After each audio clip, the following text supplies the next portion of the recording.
నాకెందుకో తను కావాలని అమ్మోరు పూనినట్టు నటిస్తుంది అనిపిస్తుందిరా. ఇంకా నీకు అనుమానంగా ఉందారా? నేను చెప్పినట్టే చేస్తారు కదా. అమ్మా తప్పకుండా చేస్తామమ్మా. చెయ్యకపోతే తెలుసు కదా. శాంతించు తల్లి, శాంతించమ్మా, శాంతించు తల్లి. అమ్మా శాంతించు తల్లి, అమ్మోరు తల్లి. బంగారి, అయ్యో బంగారి, బంగారి కళ్ళు తెరిచి చూడు. బంగారి, బంగారి, బంగారి కళ్ళు తెరవమ్మా. ఝాన్సీ అమ్మా, నాకేమైంది? నీకు అమ్మవారు పోనారు బంగారి. నాకా?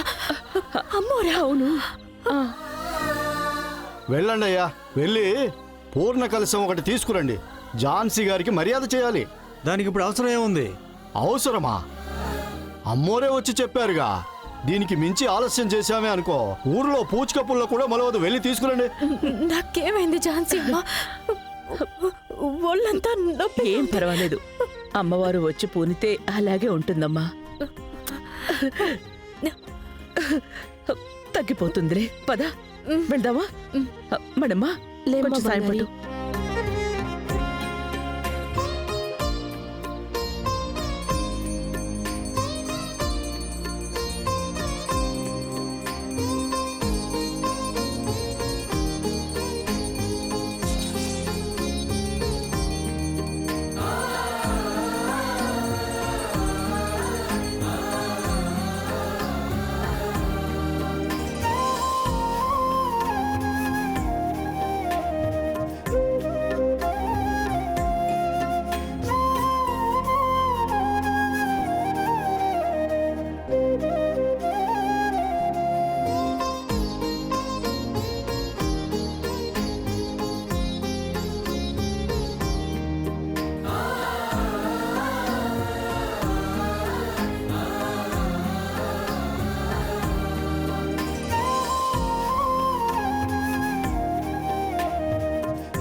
నా వల్ల పోయిన మర్యాద తిరిగి నా బిడ్డ వల్ల వచ్చింది. అమ్మా, నా కుటుంబాన్ని, మా అమ్మని నువ్వే చల్లగా చూడాలి తల్లి.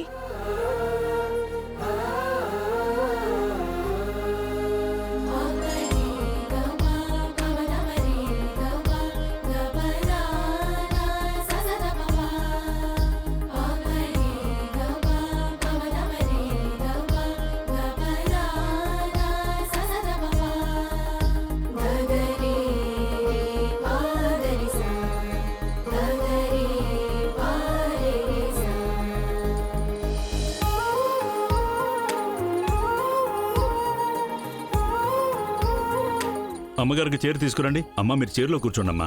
అయ్యో, నేను మీలో ఒకదాన్ని. నేను కిందే కూర్చుంటాను. సరే అమ్మా. పర్వాలేదండి.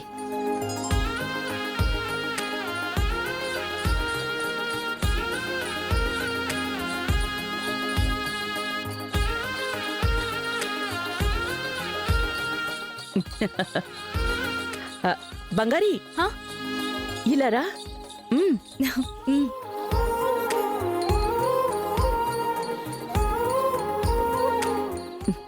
చూడు,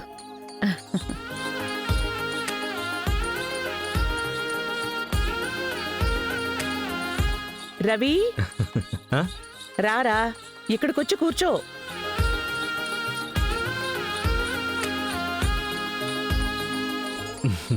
ఏంటి జాను? రవి, నన్ను ఈ ఊళ్ళో ఎలా ఎలా అవమానించారో అనేది నీకు తెలీదు నాన్నా. దాదాపు 22 ఏళ్లుగా నేను ఈ ఊరికి రాకుండానే ఉన్నాను. దానికి కారణం ఏనాడో నా మనసుకైన గాయం. కానీ ఈరోజు నాకిస్తున్న ఈ మర్యాద, సంతోషం వీటన్నింటికి నువ్వు బంగారియే కారణం. నేనేం చేశానమ్మా? నిజంగానే చెప్పాను. ఏదో ఒక మాటకి నువ్వు నా మనవరాలు అని చెప్పలేదు. నా మనసారా చెప్తున్నాను, నువ్వు నా మనవరాలివే. నువ్వు చేసిందేది నేను మర్చిపోను. రవి, నేను నిన్ను ఎంతో తిట్టాను, అరిచాను. అన్నింటికీ కలిపి నువ్వు ఈరోజు సమాధానం చెప్పావు. నేను ఈరోజు ఇంత సంతోషంగా ఉన్నానంటే దానికి కారణం మీరిద్దరేరా. జాను, చిల్ జాను. నువ్వు సంతోషంగా ఉన్నావు కదా, అది చాలు నాకు. అదిగో అక్కడ చూడు, ఎంత బాగా ఆడుతున్నారు కదా.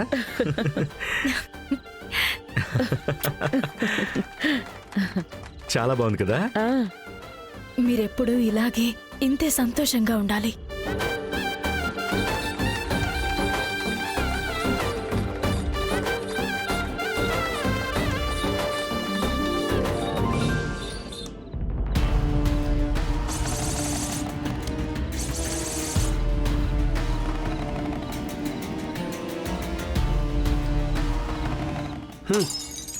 ఏయ్ ప్రకాష్, ఏం చేస్తున్నావయ్యా? నేను నీకేం చెప్పానయ్యా? ప్రకాష్, నువ్వే చూసావు కదా నేను ఎంత ప్రయత్నం చేశానో చూసి కూడా. ఎవరయ్యా అది? ఎవరు? ఎక్కడి నుంచి వచ్చింది? సంతకం పెట్టే ఆఖరి క్షణంలో మొత్తం నాశనం చేసింది. ఇదిగో చూడు, దీని మీద ఇప్పటికే చాలా ఖర్చు పెట్టేశాను దొరా. నీకు డబ్బులు కట్టలు కట్టలుగా ఇచ్చాను కదా. ఇప్పుడు కానీ ఈ ప్రాజెక్ట్ జరగలేదనుకో, నిన్ను అసలు ప్రాణాలతోనే వదలను. ఏంటయ్యా, ఎందుకు తొందరపడుతున్నారు? ఎలాగైనా ఎలా జరుగుతుంది? ఆ ఝాన్సీ ప్రాణాలతో ఉన్నంత వరకు ఆ స్థలం మన పేరు మీదకి వస్తుందని అనుకుంటున్నావా? లేపేద్దాం దాన్ని. అరే ఏంటిది? ఏంటి వద్దని చెప్తున్నావా? లేపేద్దాం. రేయ్, నువ్వు పోయి ఝాన్సీని ఆ గుంపు నుంచి బయటికి తెచ్చి ఒక్కదాన్నే పక్కనున్న తోటలోకి వచ్చేలా చెయ్యి. అక్కడే దాని కథ ముగించేద్దాం. సరే అయ్యా, నేను చూసుకుంటాను. ఏంటి, మీ చెల్లెలి అత్తగారిని చంపేస్తున్నామని లోపల బాధగా ఉందా? నువ్వు ఊరుకోవయ్యా. నేనే దాన్ని ఎప్పుడెప్పుడు లేపేద్దామా అని చూస్తున్నాను. కోట్ల రూపాయల డబ్బులు సంపాదించి తాను అనుభవించదు, మమ్మల్ని అనుభవించనివ్వదయ్యా. ఎవరికి ఇవ్వకుండా టార్చర్ పెడుతుందయ్యా మమ్మల్ని. మీరు చెప్పిన మాటే కరెక్ట్. చావని.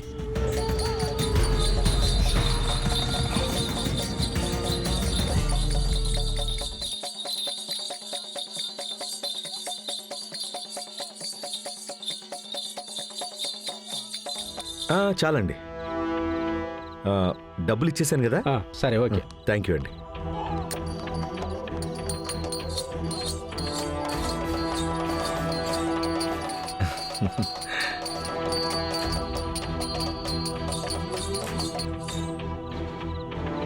సార్, మీరు రవి కదా?